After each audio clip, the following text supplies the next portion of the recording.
keluar api raksasa dari dalam perut bumi Yaman. Api raksasa setinggi-tinggi gunung, dan api ini teramat ganas dan panas. Sebagai informasi bagi Bapak Ibu punya HP kan?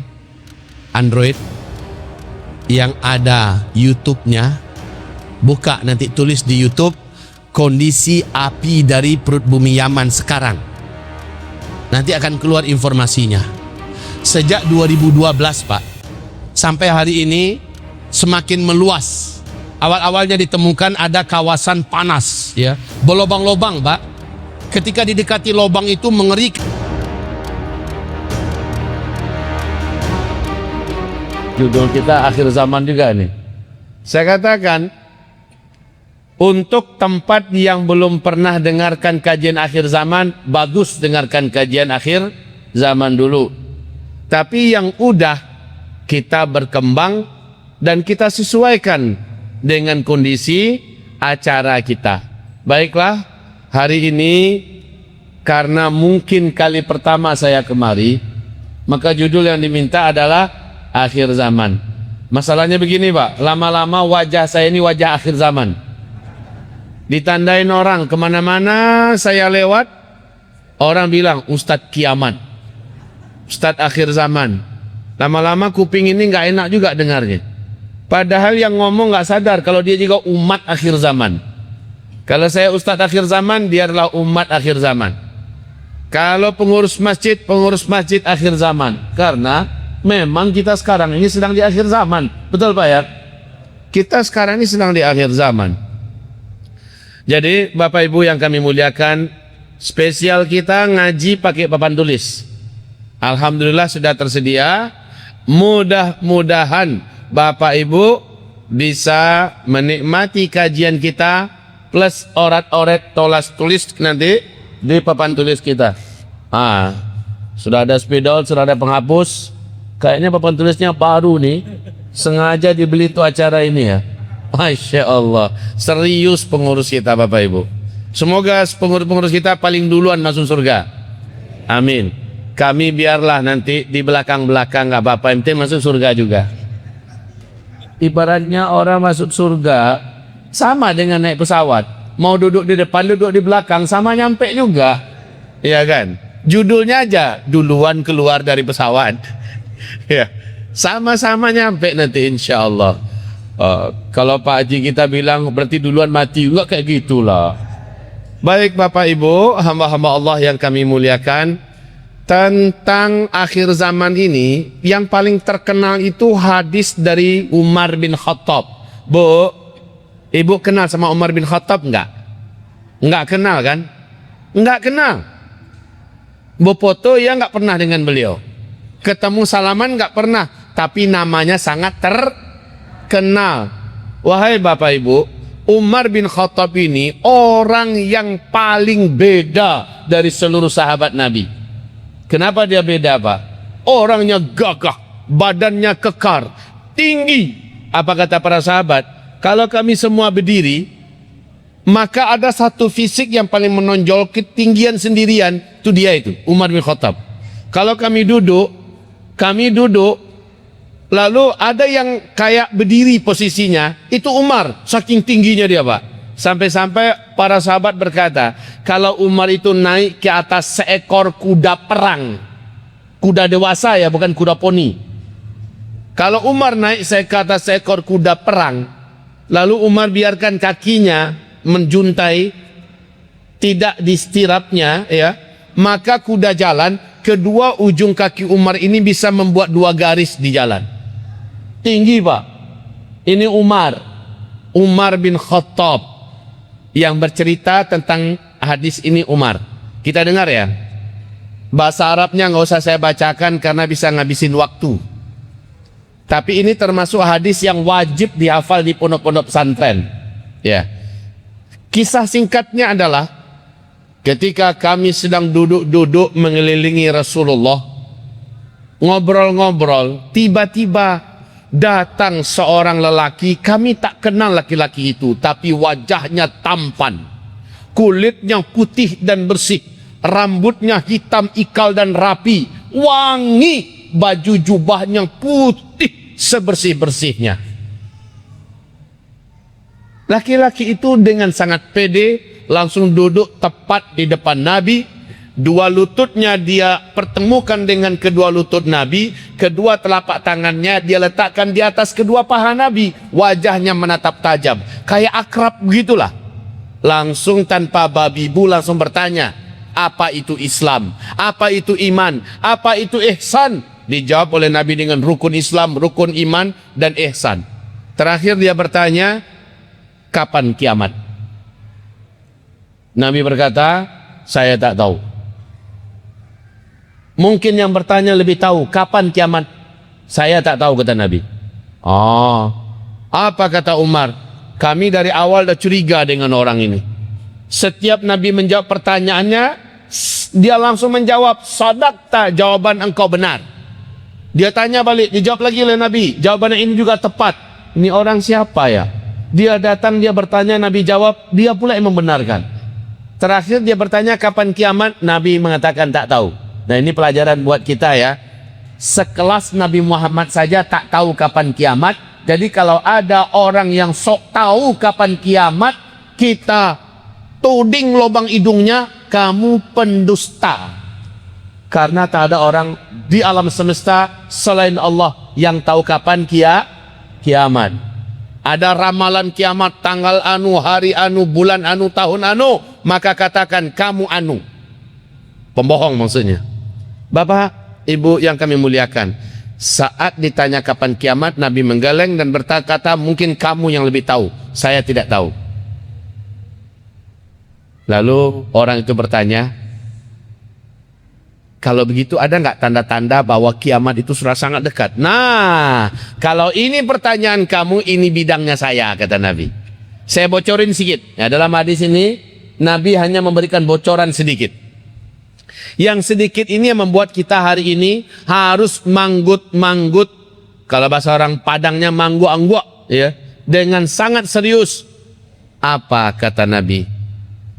Kalau engkau menyaksikan wanita-wanita kelas biasa, level kampungan melahirkan para raja-raja, itu saatnya kiamat sudah dekat.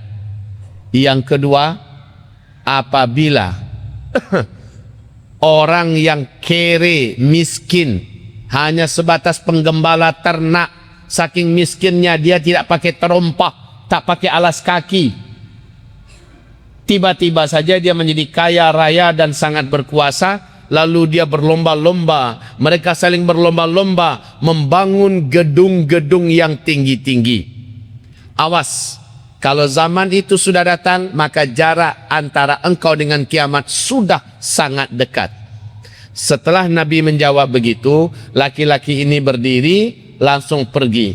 Dicolek oleh Rasulullah Umar di dekatnya. Umar, kamu tahu itu orang siapa? Tidak ya Rasulullah. Kejar dia, tangkap, bawa kemari, kata Rasul. Siap ya Rasul. Lah Umar bin Khattab itu pak sigap. Langkahnya kata para sahabat, satu langkah Umar itu 2 kali langkah sahabat-sahabat. Berarti besar langkahnya. Dengan cepat menyusul keluar.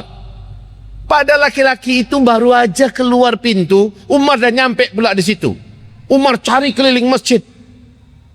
Hilang. Datang balik, ya Rasulullah. Dia sudah nggak ada. Kata Nabi, itu tadi malaikat Jibril. Itu tadi malaikat Jibril. Keluar dari pintu, hilang langsung. Wahai Bapak Ibu yang kami muliakan. Nah, rahasia yang dikatakan Nabi, kiamat sudah sangat dekat dengan 2 tandanya jadilah. 1, apabila wanita kelas rakyat biasa melahirkan para raja-raja. Yang kedua, apabila penggembala ternak miskin-miskin, kere-kere, tiba-tiba menjadi kaya raya dan sangat berkuasa, lalu mereka berlomba-lomba membangun gedung-gedung yang tinggi-tinggi. Apabila zaman itu sudah kamu temukan, awas ya, zaman antara kamu dengan kiamat sudah sangat-sangat dekat. Sekarang yuk kita bedah. Tahu tidak siapa yang dimaksud dalam hadis ini oleh Bapak Ibu? Yang dimaksud adalah penguasa-penguasa Arab hari ini, Pak. Khususnya Arab Saudi. Keluarga Al Saud yang mendirikan kerajaan Arab Saudi, mereka ini aslinya adalah Yahudi, pedagang-pedagang Yahudi dari Irak. Mereka datang masuk ke tanah Hijaz, lalu menikahi wanita-wanita kampung, wanita-wanita kebanyakan, anak-anaknya menjadi raja-raja. Ini yang sekarang menjadi keluarga kerajaan Arab Saudi. Ini dia. Saya percepat saja Pak, saya buat ringkas. Berarti yang dimaksud oleh Nabi adalah sekarang. Dan insya Allah orang-orang Yahudi ini nanti akan diusir kembali dari tanah Arab, kembali akan berkuasa nanti keluarga Rasulullah Sallallahu Alaihi Wasallam. Jadi kalau begitu raja-raja Saudi ini orang Yahudi. Iya. Dan ini pengakuan Raja Faisal ketika dia sedang berada di Amerika, ada di Washington Post. Pangeran Raja Faisal berkata, kita bisa hidup berdamai kok dengan orang Yahudi di negeri Arab ini. Kami saja keturunan Yahudi, tetapi kami bisa hidup berdamai dengan orang Arab. Jadi ngaku dia. Jangan Bapak salah-salah ya. Yang berkuasa di Arab Saudi, yang sekarang memimpin Mekah Madinah, kita orang Yahudi Pak. Ya, baik. Dan sekarang mereka jadi raja-raja. Yang dinikahi dulu oleh para pedagang Yahudi dari Irak ini siapa? Wanita-wanita rakyat kampung, orang-orang biasa. Paham Bapak Ibu? Berarti ini yang dimaksud. Yang kedua, miskin kere-kere. Paling hebat pekerjaannya penggembala ternak, saking miskinnya tidak beralas kaki. Telanjang dada, tiba-tiba mereka jadi kaya raya dan sangat berkuasa. Lalu mereka saling berlomba-lomba membangun gedung-gedung yang tinggi-tinggi. Di hadis riwayat Imam Ahmad, Ibnu Abbas bertanya pada Rasulullah, ya Rasulullah, siapa yang engkau maksud? Miskin, kere, penggembala ternak, tidak beralas kaki, bertelanjang dada, tiba-tiba menjadi kaya raya dan sangat berkuasa. Dan itu adalah tanda dekatnya kiamat. Siapa yang kau maksud ya Rasulullah? Sekali lagi Rasul menjawab, humul Arab, mereka adalah orang Arab. Mari kita bedah Pak. Mari kita bedah Bu. Dulu Arab sebelum minyak bumi ditemukan, Arab ini masih satu, namanya Jazirah Arabiyah atau Jazirah Arab. Saya bertanya pada Bapak Ibu, sebelum minyak bumi ditemukan di negeri Jazirah Arab, Arab itu kaya apa miskin Pak? Semua dunia tahu, Arab itu miskin. Negerinya tandus, gurun Sahara gersang, panas minta ampun. Tapi ketika minyak bumi ditemukan di Jazirah Arab, mereka langsung menjadi negeri-negeri petrodolar. Akhirnya Jazirah Arab pecah-pecah, mendirikan negara sendiri-sendiri, menjadi 6 negara terkaya di dunia. Yang pertama, sampai hari ini masih terkaya nomor 1 di dunia ya, Qatar. Yang kedua, Bahrain. Yang ketiga, Kuwait. Yang keempat, Uni Emirat Arab. Yang kelima, Arab Saudi. Yang keenam, Oman. Ini kaya-kaya Pak. Mari kita lihat hadis ini sesuai enggak? Bapak Ibu yang kami muliakan, mereka mendadak menjadi kaya raya dan saling berlomba-lomba membangun gedung-gedung yang tinggi-tinggi. Ayo kita lihat. Arab Saudi nomor 5 tadi kan, urutan kelima kan. Coba Bapak lihat apa yang dibangun oleh Arab Saudi sekarang di kota-kota besarnya. Mulai dari Mekah. Gedung-gedung tinggi pencakar langit dibangun sekitar Masjidil Haram. Betul apa tidak? Madinah Al-Munawwarah dulu Pak Ibu, siapa yang berangkat haji tahun 90-an dulu, berangkat umrah, masuk Madinah itu nampak Masjid Nabawi itu begitu megah agung dan sangat luar biasa, memukau dan menakjubkan. Jauh dari sebelum masuk kota Madinah. Sekarang Masjid Nabawi udah nggak nampak lagi. Kenapa? Dikelilingi oleh hotel-hotel bintang 5, tinggi-tinggi, megah dan mewah-mewah. Ya. Ketika Raja Abdullah masih hidup, Pangeran Salman yang hari ini jadi raja, dulu masih pangeran, diangkat oleh Raja Abdullah menjadi gubernur di ibu kota Arab Saudi, Riyadh. Di tangan Pangeran Salman sebagai gubernur ibu kota Riyadh, ibu kota Arab Saudi itu Riyadh, disulapnya lah Riyadh ini sebagai kota metropolitan standar dunia kelas Eropa. Hari ini makin hebat ibu kota Riyadh. Jeddah, jangan tanya lagi perkembangan pembangunan di Jeddah. Tapi Bapak Ibu, ini baru kelas Arab Saudi ya. Arab Saudi dibandingkan negeri Arab sebelahnya keok, kalah Kuwait. Pembangunan yang berlangsung di kota-kota besar Kuwait sangat menakjubkan lewat Arab Saudi, Pak. Kuwait kalah oleh negeri Arab sebelahnya Bahrain. Bahkan dikatakan surganya Timur Tengah salah satunya adalah Bahrain. Coba bayangkan itu, Pak. Laut pun disulap, gedung-gedung tinggi pencakar langit. Mereka benar-benar ingin mengalahkan negeri Arab yang lain. Itu Bahrain. Bahrain kalah oleh negeri Arab sebelahnya lagi, yaitu Uni Emirat Arab. Yang situ ada ibu kotanya Dubai dan Abu Dhabi. Ada yang pernah mampir ke kota itu? Kalau enggak, lihat saja film-film James Bond, Pak. Biasanya ada itu. Mission Impossible juga ada itu. Mereka aktingnya di Dubai dan Abu Dhabi. Jackie Chan juga ada itu. Wah, ini kayaknya uya kita meneliti film juga ini. Iyalah, kita nggak mau tinggal dalam masalah perkembangan dunia, kita mengikuti, Pak. Nah, sekarang Bapak Ibu, Abu Dhabi, ibu kota Uni Emirat Arab adalah Dubai. Saya mampir ke sana tahun 2019 Februari. Saya bawa istri, diundang oleh Persatuan Pengusaha dan Pedagang Indonesia di Uni Emirat Arab, disponsori oleh Duta Besar Republik Indonesia. Saya undang 5 hari 5 malam. Di sela-sela saya ceramah, kami diajak jalan-jalan di Dubai, di Abu Dhabi, ke gedung-gedung mewah-mewah di Abu Dhabi. Ya, ketika saya mampir ke salah satu hotel bintang 7, memang menakjubkan, Pak. Dari luar bagikan istana, warnanya emas semua. Sampai kami naik ke atas, setiap tangganya hampir-hampir kami foto semua. Benar-benar mirip kayak orang kampung masuk kota. Saya dan istri di setiap sudut foto terus. Saking mewahnya itu gedung, Pak. Sampai di dalam hotel ini ternyata menyediakan fasilitas penginapan kelas bawah, kelas menengah, kelas atas. Bapak Ibu tahu enggak? Kelas bawah saja harga kamarnya nginep 1 malam, tahu enggak harganya berapa? Harganya hanya 125 juta rupiah 1 malam. 1 malam. 2 malam udah bisa buat rumah kita. Itu baru kelas bawah. Belum kelas menengah, belum kelas atas. Innalillahi wa inna ilaihi rajiun. Bapak Ibu yang kami muliakan, di hotel itu terdapat mesin ATM dari emas. Kalau penduduk tempatan masukkan kartu ATM, tekan, yang keluar bukan dolar, bukan duit, tapi batangan-batangan emas. 1 kilo, 2 kilo. Allahumma salli ala Muhammad. Ya Rabbana. Dahsyat, Pak. Dan kami ditawarin, suami istri ya. Saya dengan guide, kami suami istri ditawarin oleh orang hotel. Would you like to drink a cup of tea, sir? Ya, a cup of coffee, sir? Kami bilang, no thanks.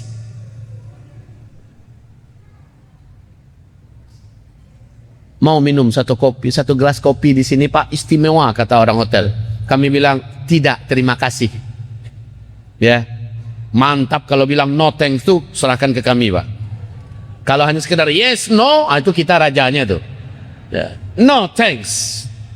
Apa kata guide kita? Terima kasih Pak Ustadz, terima kasih Pak Ustadz. Senang guide kita. Kenapa Bapak senang kali, kata kami? Kalau Ustadz iyakan tadi, bocor kantong kami, katanya. Kenapa? 1 gelas kopi di hotel ini 5 juta rupiah. Kopinya tuh setengah, ya gelas Arab lah, Pak, standarnya kecil, ya. 5 juta rupiah. Saya tanyakan, kenapa begitu mahal? Apa jawab mereka? Karena kopi di hotel ini, setelah mereka selesai, sebelum mereka hidangkan, mereka serakkan serbuk seperti tepung, tapi terbuat dari emas murni yang dapat larut dalam lambung. Emas murni diserakkannya kayak tepung di atas kopi kita itu. Masya Allah. Apa pikir hati saya? Oh, untuk apa? Diminum ada emasnya, besok keluarnya sama kuning dengan kuning-kuning yang lain. Oh, Alhamdulillah kami nggak jadi minum kopi di situ. Tapi itu hanya gambaran Pak, kemewahan yang dicapai oleh negeri Arab. Selesai dari Abu Dhabi, kami pun diajak jalan-jalan ke Dubai. Nah di Dubai, saat saya masuk kota Dubai, innalillahi wa inna ilaihi rajiun. Pak, di situ saya temukan mobil-mobil polisi sekelas mobil para konglomerat di Indonesia. Mobil polisi, mobil dinas, Ferrari, Lamborghini, ya, Rolls Royce, mobil mewah gitu Pak. Jadi mobil dinas polisi lalu lalang. Ya Allah ya Rabb. Kemudian di Dubai itu ada mall terbesar di dunia. Bapak jalan aja bawa istri Pak, 3 hari 3 malam nggak berhenti Pak, jalan belum selesai itu putarin mall terbesar di dunia. Di sebelahnya ada gedung nomor 1 tertinggi di dunia. Nama gedungnya adalah Burj Khalifa. Apa namanya? Burj Khalifa. Tahu ibu bapak berapa tingginya Burj Khalifa? Pokoknya bapak ibu naik lift, pejamkan mata, tekan, dia tuh cepat itu. 15 menit baru nyampe ke atas. 1/4 jam baru nyampe ke atas. Itu gedung tertinggi nomor 1 di dunia, tingginya 828 meter. 828 meter tingginya Pak. Naik ke situ aja Pak, mau naik ke atas saja bayar 550.000 rupiah. Bayar, naik liftnya aja untuk nyampe ke atas, bayar 1 orang. Untungnya kami suami istri baik hati. Setiap ditawarin kami bilang nggak usah, foto-foto aja. Gaet kami puas ya. Apa katanya? Inilah ustadz yang kami undang, serba nolak kalau ditawarin. Dan kami bersyukur katanya. Kantong kita bisa irit. Kami hanya mengatakan foto-foto. Pertanyaan sekarang, kenapa sih di negara Arab berlomba-lomba macam ini? Oh, sekarang tertinggi di dunia ya Bu ya. 828 meter Bu ya. Ada nggak yang lebih tinggi lagi? Ada, lagi dibangun, udah mau siap. Di mana? Di tepi Laut Merah di Jeddah. Ketinggiannya 1,2 kilometer. Nama gedungnya Kingdom Tower. Nama gedungnya Kingdom Tower. 1,2 kilometer. Ketinggiannya Pak. 1.200 meter ketinggiannya. Ya Allah. Menghabiskan dana lebih kurang 120 triliun rupiah uang kita. Bapak bayangkanlah. Bu, pernah lihat duit sebanyak itu Bu? Itu duit 120 triliun dibelikan kerupuk Palembang, diserakkan di Kampar, hilang Kampar. Benar Pak, duit sebanyak itu jadikan gedung. Ya, Masya Allah. Wahai Bapak Ibu yang kami muliakan, udah selesai nggak perlombaan ini? Belum. Arab Saudi di tepi Laut Merah yang saya katakan tadi, ini dibangun oleh orang terkaya nomor 1 di Arab Saudi. Ternyata saya dengar pengumuman di Kuwait juga sedang dibangun hotel atau gedung yang ketinggiannya juga di atas 1 kilometer. Coba lihat, berlomba-lomba.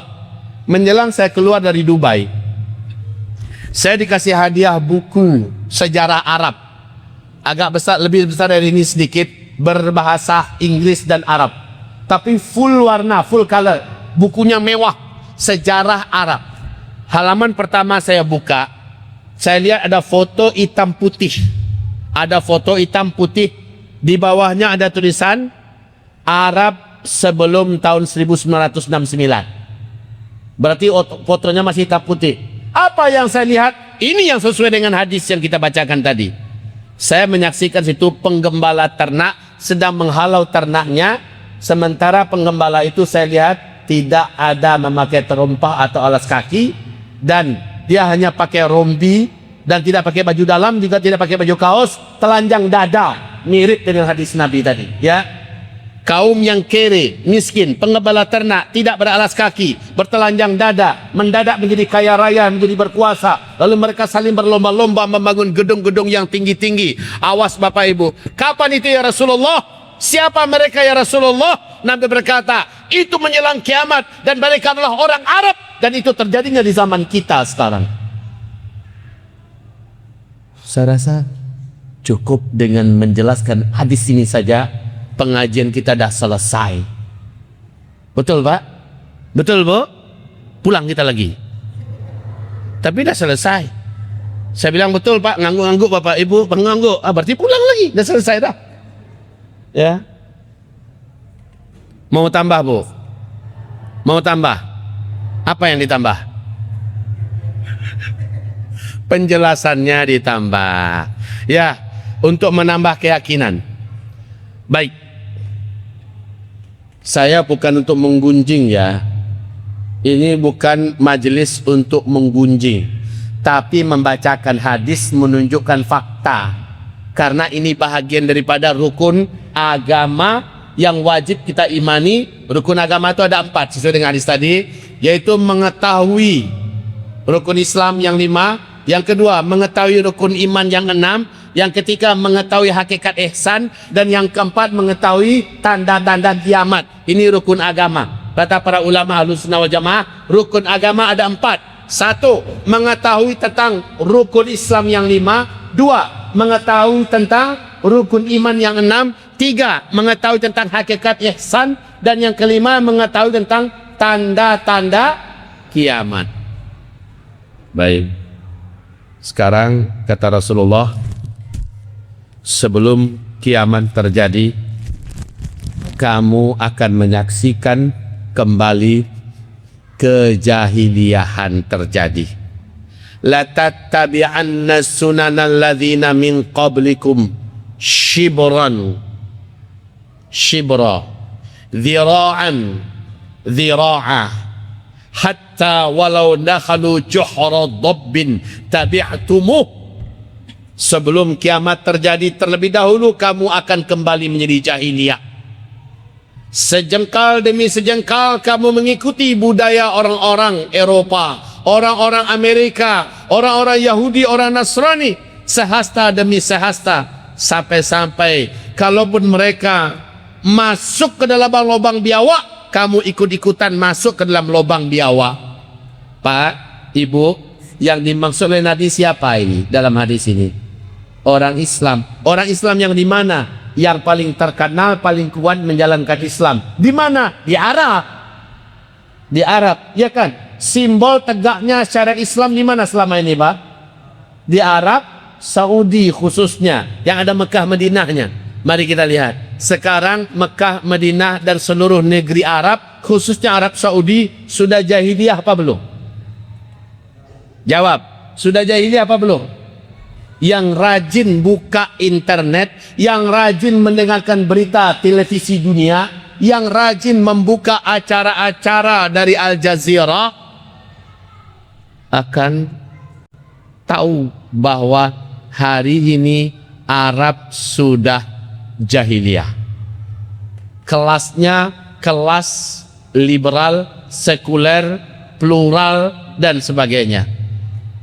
Sejak kapan pastinya? Pastinya sejak 2017 yang lalu. Sampai sekarang makin gila. Bapak Ibu, di Arab Saudi sekarang, Pangeran Muhammad bin Salman sudah mengatakan wanita sudah boleh buka jilbab.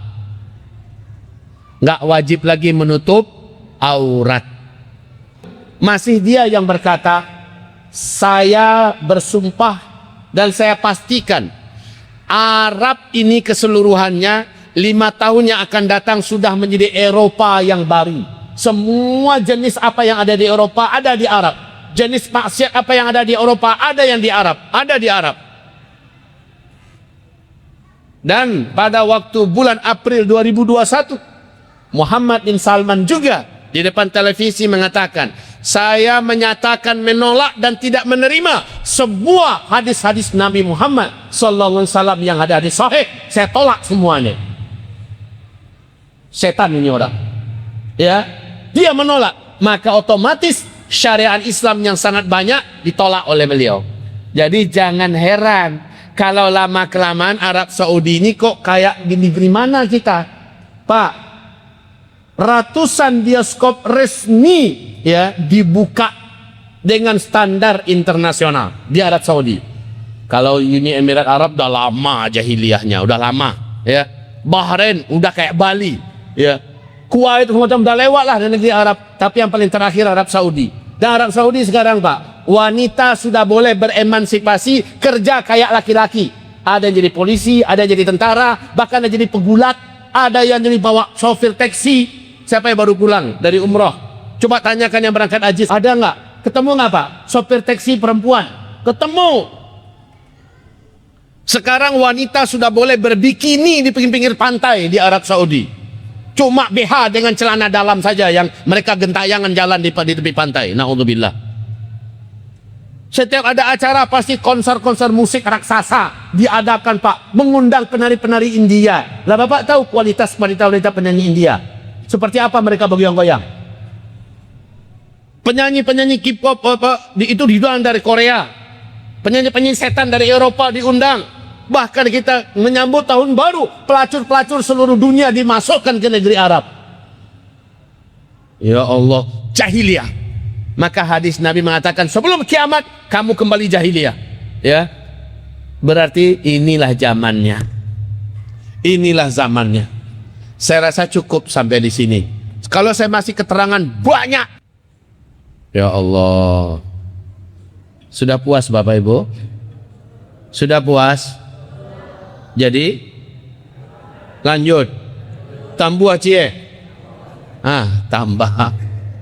Kalau gitu saya tambah satu aja. Habis itu kita nulis lagi. Ya. Biar papan tulis cantik ini dapat barokah karena kita nulis kajian pertama bersama Uzma di sini. Ya. Baik. Terakhir. Nabi bawa jalan-jalan Muaz bin Jabal. Kemana? Ke daerah Tabuk. Daerah Tabuk itu lebih kurang 2 jam sebelum ibu kota Riyadh. Dari Madinah Al-Munawwarah itu ada 8 jam lah kalau kita bawa mobil Pak. Di daerah Tabuk itu terkenal pebukitannya sangat padat, bebatuan, panas, negerinya tandus dan gersang. Nabi sampai ke sana dengan Muaz. Nabi berkata, Muaz, kau perhatikan daerah ini baik-baik ya. Apabila daerah ini nanti sudah dituruni salju, berarti jarak antara kiamat dengan ubun-ubunmu, hai Muaz, sudah sangat-sangat dekat. Jarak antara ubun-ubunmu dengan kiamat sudah sangat-sangat dekat. Kalau daerah ini sudah turun salju. 2009 pertama kali dunia gempar karena di daerah Tabuk turun salju untuk pertama sekali. Tapi masih di bawah mata kaki Pak. Setiap mobil yang berlalu lintas di sana berhenti, penumpangnya turun, mereka penari-nari dan mereka lari-lari lempar-lemparan salju pertama kali. Tapi masih di bawah mata kaki ya. 2010 saljunya sudah menutupi mata kaki. 2011 saljunya sudah mau naik ke sebetis. Di hari Jumat di bulan Februari saya mendengarkan Imam Masjidil Haram Syekh Saud Shuraim khutbah. Dalam khutbahnya beliau berkata begini dalam bahasa Indonesianya, hai umat Nabi Muhammad, hai orang-orang beriman seluruh dunia, tobatlah kalian, kembalilah kalian menjadi lelaki-lelaki soleh, wanita-wanita solehah. Kita sedang di ujung umur dunia. Lihat katanya, apa yang digambarkan Nabi, kiamat sudah sangat dekat kalau Tabuk sudah bersalju. Dan ini tahun ketiga salju sudah seatas betis. Sekarang Pak, salju sudah sepinggang di daerah Tabuk itu. Udah sepinggang Tabuk diselimuti oleh salju. Selesai. Menurut saya cukup sampai di sini aja dulu. Kalau mau cerita panjang butuh dari pagi jam 8 sampai jam 5 sore. Ya. Sekarang saya mau singkat. Oke, sekarang lihat papan tulis. Dan nampak? Papan tulis dan nampak? Udah, dari tadi nampak lagi. Apa yang mau kita tulis berikut ini? Bismillah. Nabi SAW tidak akan terjadi kiamat sampai terlebih dahulu muncul 10 tanda besar kiamat. 10 tanda besar kiamat ini kita umat Islam, umat Nabi Muhammad akan menyaksikan hanya sampai nomor 7 saja. Nomor 8, nomor 9, nomor 10 kita sudah tidak ada. Kita tidak akan menyaksikannya. Ya. 10 tanda besar kiamat ini Seluruh dunia akan ikut menyaksikannya. Kau dilapis lah nak kau. Tandonyo rancak dan tando barang elok baru. Izin Pak ya.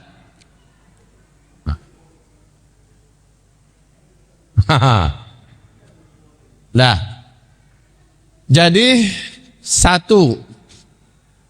2, 3, 4, 5, 6, 7, 8, 9, 10. Kata Rasulullah, sebelum kiamat akan muncul terlebih dahulu 10 tanda besar kiamat. 10 tanda besar. Dan tanda besar ini seluruh manusia sedunia menyaksikannya. Yang pertama kata Rasulullah adalah bumi diselimuti oleh kabut debu bersatu dengan asap yang sangat tebal sehingga bumi tidak bisa ditembus oleh cahaya matahari. Bumi gelap gulita selama 40 hari 40 malam. Peristiwa ini disebut dengan dukhon. Apa? Dukhon, ya. Bumi gelap gulita selama 40 hari 40 malam, cahaya matahari tak masuk, dan dianya adalah bersatunya asap dengan debu. Teramat sangat tebal lagi panas, menyelimuti bumi 40 hari 40 malam. Dukhon ini terjadi karena hantaman meteor dari ruang angkasa. Jadi ini hantaman meteor menabrak permukaan bumi. Dan ini Allah ceritakan dalam Al-Quran ya, tentang meteor menabrak bumi menimbulkan dukhon. Ya, baik. Setelah dukhon kurang dari 2 tahun, ya, kurang dari 2 tahun muncullah tanda besar kiamat yang kedua. Tanda besar kiamat yang kedua, Dajjal muncul ke tengah-tengah manusia. Dan Dajjal mengaku dirinya adalah Tuhan, Rabbul Alamin. 2/3 manusia akan sujud menyembah Dajjal. 2/3 manusia. 1/3 umat Nabi Muhammad ikut-ikutan murtad kafir kepada Allah, sujud menyembah Dajjal. Dan yang paling banyak sujud menyembah Dajjal wanita, kata Nabi Sallallahu Alaihi Wasallam. Dajjal muncul setelah dukhon. Berapa lama jaraknya? Lebih kurang 2 tahun, ya. Dajjal ini tak lama, kata Rasulullah, hanya 1 tahun 2 bulan 2 minggu saja Dajjal sudah berhasil mengelilingi seluruh kota-kota sedunia. Lalu Dajjal diakhiri oleh tanda besar kiamat yang ketiga. Allah turunkan Nabi Isa alaihissalam dan Nabi Isa membunuh Dajjal di depan pintu Lut di Palestina. Sekarang pintu Lut itu dikuasai Israel sekarang, Pak. Yang kemarin kami baru pulang dari Palestina ya. Sekarang pintu Lut itu sudah dikuasai oleh Israel dan mereka membangun gerbang namanya Bab el-Lud, ya, Bab el-Lud. Disitulah nanti Nabi Isa membunuh Dajjal. Jarak antara Dajjal dengan turunnya Nabi Isa 1 tahun 2 bulan 2 minggu. Oke? Setelah Dajjal binasa, beberapa bulan kemudian terjadilah tanda besar kiamat yang keempat, yaitu lepasnya manusia yang dulu dikurung oleh sang penguasa yang agung, Zulkarnain, ya. Skandar Zulkarnain. Siapa ini manusianya? Ya'juj dan Ma'juj. Ya'juj dan Ma'juj ini manusia, keturunan Nabi Adam. Sama, Dajjal juga manusia, keturunan Nabi Adam. Ini laki-laki cuma 1 orang. Kalau ini jumlahnya dalam setiap 1000 orang manusia saat itu, 999-nya Ya'juj dan Ma'juj. 1 kalian. Saking banyaknya jumlah mereka, Pak.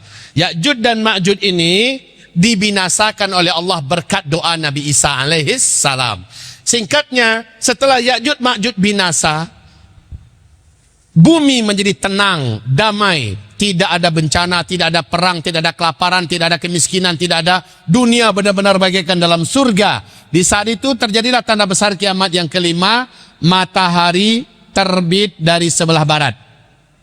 Matahari terbit dari sebelah barat. Diawali terlebih dahulu kita yang rajin tahajud, lalu sholat subuh berjamaah di masjid, tapi kok belum terbit matahari, balik lagi ke rumah tidur. Habis itu tahajud lagi, ya. Belum lagi terang. Habis itu tidur lagi. Lalu bangun lagi, tahajud lagi, ke masjid lagi, azan. Kemudian sholat lagi.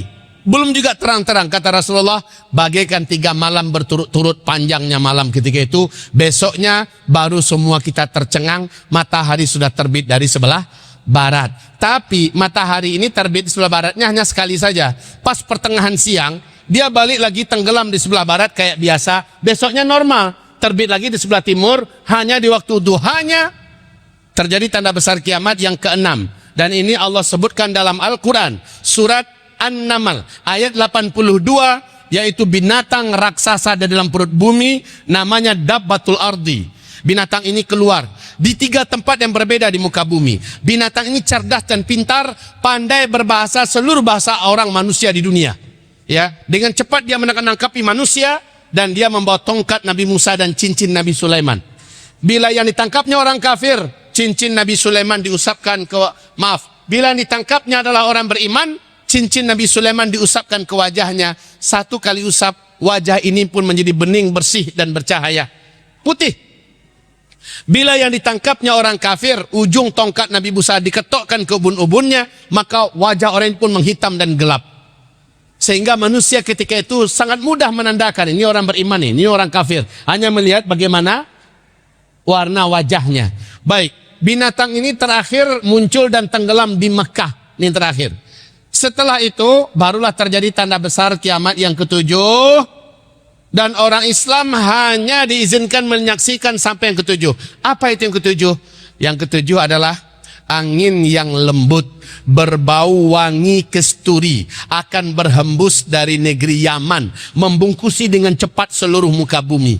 Siapa saja orang-orang beriman yang sudah dikasih tanda wajah-wajahnya oleh Dabbatul Ardi kemarin, orang beriman ini akan tersentuh oleh angin lembut dari Yaman itu. Ketika terhirup olehnya angin, wangi, sejuk, berbau kesturi, tersentuh sedikit saja, langsung orang beriman ini di tempat itu, saat itu juga langsung meninggal dunia. Walaupun orang itu sedang di gunung, sedang di gua, sedang di pulau, dimanapun saja, angin lembut ini mewafatkan seluruh umat Nabi Muhammad Sallallahu Alaihi Wasallam yang beriman secara serentak. Dari mana sumber angin ini? Dari Yaman. Baik Bapak Ibu, maka kami mengistilahkan tanda besar kiamat yang nomor 7 dengan kami sebut dengan istilah finish. Finish. Finish itu apa? Akhir. Akhir dari apa? Keberadaan orang Islam yang ada iman di dadanya, ini terakhir nih. Setelah itu, tanda besar kiamat yang ke-8, 9, 10 tidak akan disaksikan lagi oleh orang yang beriman. Yang hidup di sini adalah orang-orang yang tidak kenal Allah sama sekali. Paham? Berarti merekalah yang akan menyaksikan kiamat besar, kehancuran alam semesta. Ini kabar baik apa kabar buruk? Kabar baik apa tidak? Kabar baik. Berarti kita orang Islam yang beriman, insya Allah tidak akan menyaksikan kehancuran alam semesta yang maha mengerikan itu. Alhamdulillah. Kecuali kalau ada orang Islam ketika Dajjal keluar, dia termasuk yang tidak pandai mempertahankan imannya, dia sujud menyembah Dajjal, berarti dia tidak akan wafat nanti di tanda besar kiamat yang ke-7. Paham ya? Jadi ini jaraknya dekat-dekat Pak, dekat-dekat. Oke, kalau ini finish, oh ya, yang ke-8, 9, 10 apaan sih? Pengen tahu Pak? Pengen tahu? Nggak usah aja, kita kan nggak akan hidup di sini. Kita kasih tahu juga. Kita kasih tahu.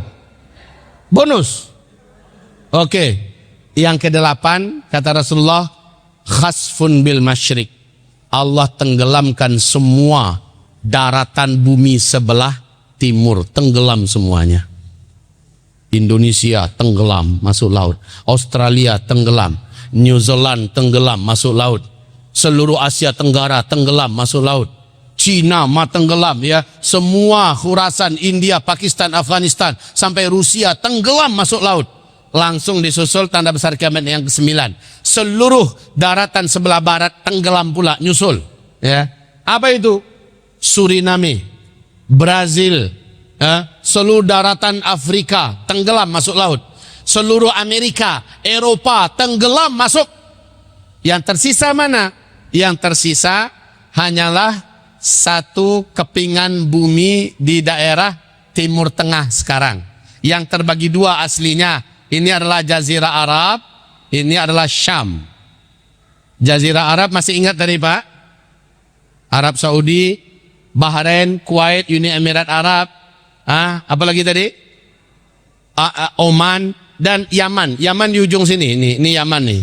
Ini Yaman. Kalau Syam, Palestina, Yordania, Lebanon dan Yordania. Ini Syam. Cuma ini yang tersisa. Apa kata Rasulullah? Tanda besar yang ke-10, keluar api raksasa dari dalam perut bumi Yaman. Api raksasa setinggi-tinggi gunung, dan api ini teramat ganas dan panas, menjadikan seluruh orang yang masih hidup di Jazirah Arab lari ke negeri Syam. Saat semua manusia sudah masuk gabung di Syam, barulah malaikat Israfil membunyikan terompet kiamat. Ya, berarti keluarnya api raksasa dari dalam perut bumi Yaman. Sebagai informasi bagi Bapak Ibu, Bapak Ibu punya HP kan? Android yang ada YouTube-nya. Buka nanti, tulis di YouTube kondisi api dari perut bumi Yaman sekarang. Nanti akan keluar informasinya. Sejak 2012 Pak, sampai hari ini semakin meluas. Awal-awalnya ditemukan ada kawasan panas, ya, berlobang-lobang Pak. Ketika didekati lobang itu mengerikan. Di dalamnya ada api yang saling bergelut dan berkelahi, saling melahap ya antar satu dengan yang lain. Kalau dimasukkan anak lembu ke dalam Pak, sebentar aja dikeluarkan dan jadi sate itu, masak. Jarak 10 meter, lobang lagi, api lagi di dalamnya. Jarak 100 meter, api lagi. Sekarang makin lama makin luas, ya, makin luas api tersebut. Wahai hamba-hamba Allah, para ahli dan pakar dunia mengatakan tak diketahui seberapa energi api yang ada di bumi Yaman sekarang. Tapi bagi saya ini semacam info dari langit, dari Allah kepada umat manusia. Awas, tanda besar kiamat, pemanasannya sudah dimulai dari sekarang. Begitu, sebagai informasi bagi kita. Ya Bapak Ibu, ini sedang mulai pemanasannya, tanda besar kiamat yang ke-10. Oke, selesai. Kita nanti hanya menyaksikan sampai nomor 7, finish. Kalau finish harus ada startnya dong, kan begitu? Di mana startnya? Di sini startnya. Start. Mulainya sejak kapan? Sejak Nabi Muhammad diutus. Nabi berkata, sejak aku diutus sampai seluruh kalian dimatikan oleh Allah serentak di akhir zaman. Sejak aku diutus sampai kalian semua dimatikan oleh Allah nanti di akhir zaman, kalian semua akan menjalani 5 fase sejarah. Dan ingat, 5 fase ini yang pertama, kedua, ketiga, dah selesai. Yang keempat kita sedang di ujung nih, udah mau kita tinggalkan lagi, mau masuk fase kelima. Sejak saya diutus ada 5 fase. Fase pertama, saya yang menjadi pemimpin kalian. Ini lamanya 23 tahun ya. Setelah Nabi meninggal, kata Rasulullah, fase para khulafaur rasyidin. Kalian akan dipimpin oleh para khulafaur rasyidin. Ini lamanya 30 tahun. Ya. Fase khilafah. Nah, setelah selesai, masuk fase ketiga. Kalian dipimpin oleh para raja-raja para khalifah yang menggunakan sistem khilafah. Ini paling lama, 1227 tahun. Ini fase kerajaan-kerajaan Islam yang menggigit. Dan ini sudah berakhir, yaitu runtuhnya khilafah Islamiyah Al-Utsmani di Turki pada tanggal 3 Maret, 3 bulan Maret tahun 1923. Ini sudah selesai Pak. Sekarang kita berada di fase keempat. Fase kita sekarang, nah ini saya perbesar ya. Fase keempat kita perbesar karena kita lagi di sini sekarang. Dan fase keempat ini ujungnya adalah terjadinya tanda besar kiamat yang keempat. Ya'juj Ma'juj lepas dan dimatikan oleh Allah. Habislah fase keempat. Baik kaum muslimin, fase keempat ini Islam sedang tidak memimpin dunia. Sejak runtuhnya khilafah Islamiyah, sejak itu sampai hari ini umat Islam di seluruh dunia makin berat ujiannya. Kaum muslimin dianaktirikan, kaum muslimin dan ulamanya disakiti, dizolimi di mana-mana di seluruh dunia. Terasa apa tidak? Benar apa tidak? Ini yang terjadi sekarang ya, fase kediktatoran. Kediktatoran. Baik. Sekarang dukhon. Sebagai penutup tanda besar kiamat keempat, terjadi 4 tanda besar kiamat. Dukhon. Dukhon ini diawali oleh meteor. Nah, Nabi berkata, tahukah kalian di akhir zaman kalian akan mengalami hujan serangan meteor dari langit. Banyak wajah yang berubah, banyak bumi yang tenggelam. Kapan itu ya Rasulullah? Rasul menjawab, kalau kamu, dan ini sudah dibuat oleh orang Arab Saudi hari ini ya, kalau kamu pada saat itu sudah membenarkan musik-musik, penyanyi-penyanyi wanita kamu datangkan dari mana-mana, dan kamu sudah menghalalkan minuman-minuman keras. Ini tiga-tiganya sedang dibuat oleh Arab Saudi sekarang. Ada acara sikit konser musik raksasa, mengundang penyanyi-penyanyi wanita kelas dunia dari mana-mana. Ada acara sedikit, bahkan di Madinah pun mereka buat konser musik raksasa. Di Mekah pun mereka buat konser musik, Pak. Ketika ada acara-acara apa saja, buat konser musik. Dan sekarang mereka udah betul-betul biasa, tos-tosan minum-minuman keras di Arab Saudi hari ini. Berarti tak lama lagi hantaman meteor menabrak bumi, insya Allah. Dan itu akan menghentikan semua teknologi. Iya, listrik tak lagi bisa nyala. Internet tidak lagi bisa berfungsi. Televisi, handphone berakhir.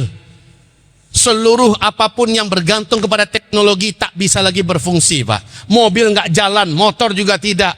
Kamu saat itu kembali menggunakan kuda untuk kendaraan kamu. Dan mata uang kamu saat itu kembali menggunakan emas dan perak. Ya, gitu. Setelah dukhon. Ya. Dukhon adalah karena hantaman meteor. Kapan hantaman meteor itu ya Rasulullah? Kalau kamu sudah menghalalkan musik, kalau kamu sudah mendatangkan penyanyi-penyanyi wanita, kalau kamu sudah membenarkan minuman-minuman keras. Ini sudah dibuat oleh orang Arab Saudi hari ini. Oke? Ini main ringkasan paling ringkas ini, Pak. Berapa lama sih dari start ke finish? Ada nggak Nabi menceritakan berapa lamanya? Oh, Masya Allah, ternyata ada.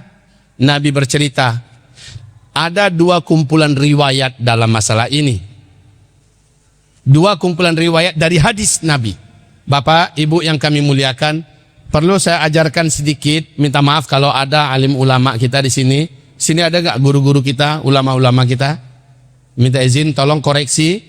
Tapi Bapak Ibu yang kami muliakan, hadis itu ada 2 tingkatan terbesar. Pertama yang tertinggi namanya hadis mutawatir. Kekuatannya sama dengan kekuatan riwayat Al-Quran. Di bawahnya namanya hadis ahad. Hadis ahad ini ada 3 level. Level yang tertinggi namanya hadis sahih. Sahih Bukhari, Sahih Muslim dan lain-lain. Di bawahnya namanya hadis hasan. Dan di bawah hadis hasan namanya hadis dhaif. Hadis dhaif ini hadis lemah.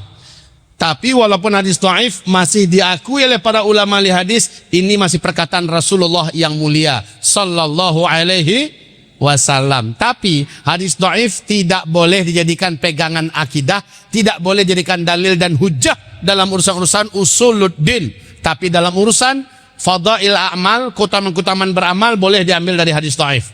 Ya, baik. Baik Bapak Ibu yang kami muliakan. Nah, Nabi mengatakan tentang masalah ini dari hadis dhaif. Sekalipun ini hadis dhaif, dia masih perkataan Rasulullah sallallahu alaihi wasallam. Mengetahuinya cukup sebagai ilmu, namun kalau dia terjadi baru wajib diyakini. Sebelum terjadi, jadikan sebagai ilmu saja. Paham Bapak Ibu? Oke ya. Satu riwayat mengatakan umur umatku dari start ke finish ini umur umatku adalah umur umat Yahudi dikurangi dengan umur umat Nasrani. Dalam sejarah umur umat Yahudi itu 2000-an tahun. Umur umat Nasrani dalam sejarah 600 tahun. 2000 kurang 600 jadi berapa? 1400. Itu tentu saja hitungannya hitungan Hijriah oleh Rasulullah. Ini 1400 berarti kan udah bablas ini Bu ya. Tunggu dulu, ini kan baru satu kelompok. Di kelompok hadis yang lain, dan ini riwayatnya banyak yang menceritakan dari para ahli hadis banyak, sehingga hadisnya naik menjadi hasan li ghairi. Apa kata Rasulullah? Umur umatku dari start ke finish di sisi Allah hanya satu hari saja, lalu Allah tambahkan setengah hari lagi. Satu hari di sisi Allah dalam surat As-Sajadah ayat 5 adalah 1000 tahun di kita menghitungnya. Ditambah setengah jadi berapa? 1500 tahun hitungan Hijriah. Jadi ada dua kelompok riwayat. Di sini para ulama ahli hadis mendiskusikan. Gimana nih? Sepakat jumhur ulama ahli hadis mengatakan umur umat Nabi dari start ke finish adalah antara 1400 tahun Hijriah ke 1500. Di antara ini habislah umat Islam sedunia. Saya akan bantu Bapak Ibu memperjelas dengan redaksi bahasa yang paling enak didengar di telinga dan paling enak disampaikan. Itu oleh Syekh Ibnu Rajab Al-Hambali. Beliau berkata, umur umat Nabi dari sejak Allah mengutus Nabi Muhammad sebagai Nabi dan Rasul sampai umat ini serentak Allah wafatkan di muka bumi adalah lebih dari 1400 tahun Hijriah, tapi takkan lewat dari 1500. Lebih dari 1400, tapi takkan lewat dari 1500. Ayo kita sekarang berhitung. Bapak Ibu, Hijriah ini mulai ngitungnya kapan? Dalam sejarah Islam mulai ngitungnya kapan Hijriah? Ya sejak Nabi hijrah lah. Sejak Nabi hijrah dari Mekah ke Madinah. Di Mekah Nabi berdakwah, setelah beliau diangkat jadi Nabi 13 tahun, di Madinah 10 tahun. Setelah Nabi hijrah baru mulai dihitung tahun Hijriah. Betul tidak? Betul. Di sini ada 13 tahun Nabi di Mekah yang harusnya dimasukkan dalam hitungan karena menghitung umur umat Nabi sejak Nabi diutus. Bukan sejak Nabi hijrah ya, tapi sejak Nabi diutus. 13 tahun beliau di Mekah, tambahkan kemari 1456. Ya, ini udah jalan. Seandainya kita ambil angka yang paling aman, umur umatku takkan lewat dari 1500 tahun Hijriah, takkan lewat. Berarti 1500 kurangi 1456. Tinggal berapa lama lagi, Pak? Tinggal berapa lama lagi, Bu? Tinggal ngurangin. 1500 kurangi 1456. Tinggal 40. Ini paling lama loh ya. Ke depan ini paling lama hitungan Hijriah. Paling lama. Itu lamanya umat Islam hidup di dunia. Dan tanda-tandanya sudah nampak semua sekarang. Kalau ada yang menolak, silahkan. Tidak ada kami paksa. Kami nggak percaya, silahkan. Tugas saya hanya menyampaikan. Kalau ada yang nggak percaya, silahkan. Tapi kalau percaya, apa gunanya kami tahu ini, Buya? Gunanya Bapak Ibu tahu supaya cepat berubah jadi orang lebih baik lagi ke depan. Kalau ada yang menunda-nunda taubat, jangan, stop. Stop amal salah, ayo ke amal soleh. Itu yang harusnya, Pak. Kalau selama ini kita nanggung-nanggung berislamnya, ke depan jangan lagi nanggung-nanggung. Kalau selama ini kita masih pelit-pelit dengan infak sedekah, ke depan jangan lagi pelit-pelit. Harta yang ada jangan pikir untuk 7 turunan, tapi pikir gimana menyelamatkan kita nanti pada hari kiamat. Gitu, Pak. Hayya 'alas shalah, hayya 'alas shalah. Panggilan azan di masjid, harusnya kita sudah ninggalkan apapun kegiatan, ke masjid duluan. Gitu, Pak. Para wanita juga, karena ini udah dekat, tak lama lagi Dajjal muncul, maka makin serius beragama di akhir zaman ini. Makin serius menjadi wanita lebih solehah dari sebelumnya. Bisa, Bu? Bisa lebih solehah dari sebelumnya? Bapak-bapak, jadilah lelaki lebih soleh dari sebelumnya. Jangan jadi laki-laki solehah. Loh, laki-laki solehah gimana? Sholat sih sholat, tapi di rumah itu laki-laki solehah namanya. Laki-laki soleh itu ke masjid. Ini kalau sholat 5 waktu, kalau semua laki-laki kita ke masjid aja, Pak, penuh ini kayak Jumatan, betul tidak? Betul. Itu baru laki-laki soleh. Kalau laki-laki soleha, Pak. Orang si azan, dia si sholat, tapi di rumah tuh laki-laki soleha. Na'udzubillah. Baik kaum muslimin, ini selesai.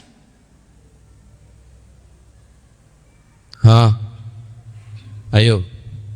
Takut tidak? Gentar Bapak Ibu tidak? Udah dekat apa masih lama? Banget. Sangat-sangat dekat. Wahai kaum muslimin, saya menyampaikan materi ini pertama karena Bapak Ibu yang minta. Coba diminta judulnya tentang masalah fikih Idul Adha. Kan penyampaian kita masalah fikih, sederhana, santai. Ini gara-gara minta judul akhir zaman, rasain. Saya kasih nih. Ya. Tapi tujuannya bukan membuat ibu bapak semua akhirnya hilang semangat hidup. Habis dengarkan ceramah ini bahunya jatuh. Jalannya udah membungkuk. Kakinya melangkah ke rumah dan geser di tanah. Srek, srek, srek, srek. Tanya bininya di rumah, bang, kok kaki itu jalannya? Udah mau kiamat. Udah hilang semangat hidupnya. Lalu dicoleknya anak bujangnya. Nak, kau kan tamat tahun ini, kelas SMU, kelas 3. Ya Pak. Kau dengar ceramah tadi? Dengar Pak. Gimana? Udah dekat kan? Iya Pak. Masih mau kuliah kau? Enggak lah Pak, saya mau serius ibadah. Bagus. Lalu nggak jadi anaknya kuliah. Nah itu salah itu Pak. Yang PNS dengarkan pengajian macam ini, untuk apa juga saya lagi kerja-kerja, untuk apa juga lagi. Akhirnya mengajukan surat pengunduran diri, resign. Mengingat dah dekat kiamat saya mau fokus ibadah, jadi garin masjid aja. Ini juga salah. Baik kaum muslimin, lalu yang benar gimana? Yang benar adalah apa yang dikatakan Nabi Muhammad SAW kepada para sahabat.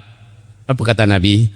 Kalau besok udah mau kiamat, besok mau kiamat, hari ini masih ada sebutir biji kurma di tangan kamu yang bisa kamu tanam hari ini.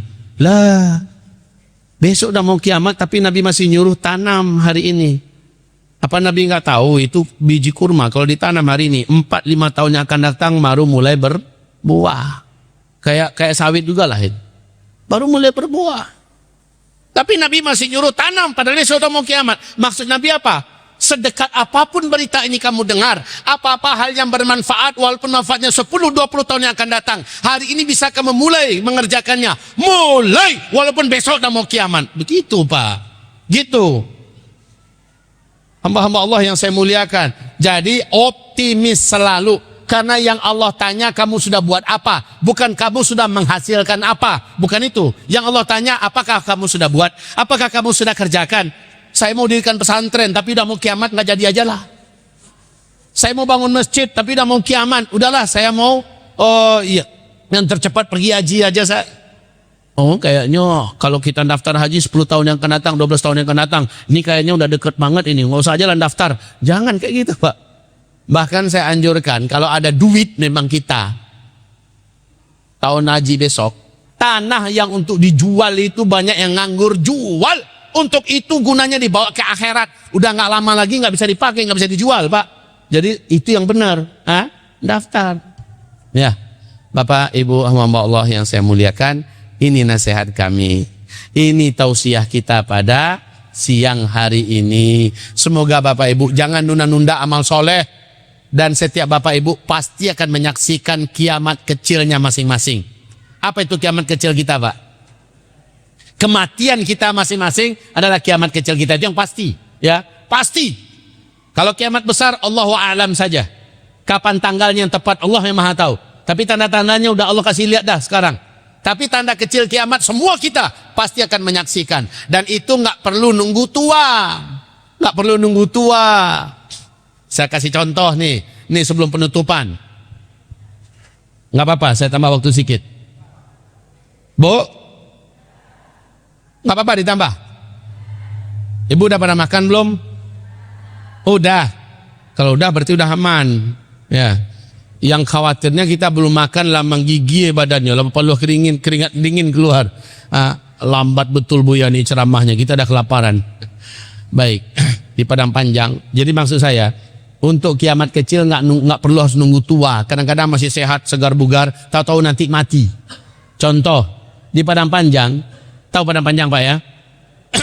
Di Padang Panjang diumumkan di sebuah masjid di daerah Bukit Surungan, ya.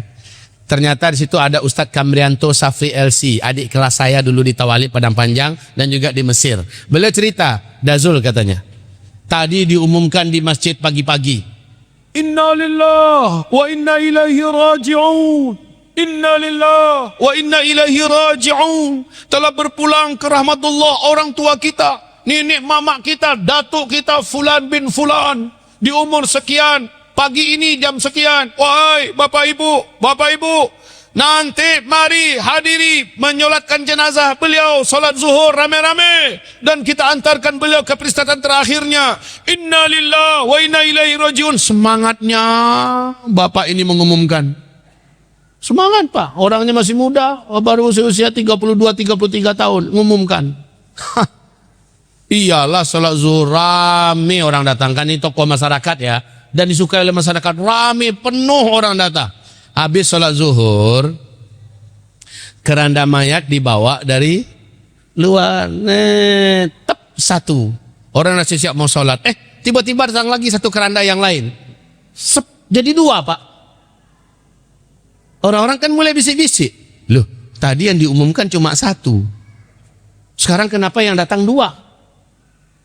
Sebagian ada yang udah tahu, itu yang di depan, itu yang datuk kita yang tadi pagi diumumkan.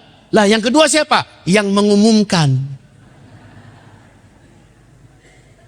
Muda, sehat, seger, semangat mengumumkannya. Tahu-tahu dia termasuk yang disolatin juga. Innalillahi wa inna ilaihi rajiun. Baik, ini akhir zaman pak. Dengan alasan kemarin sehat, sekarang sudah dikuburkan. Kan banyak kayak gitu ya.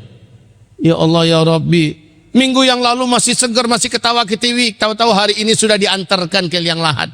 Baik Bapak Ibu, ini adalah contoh. Baik ya, saya rasa cukup sampai di sini pengajian kita.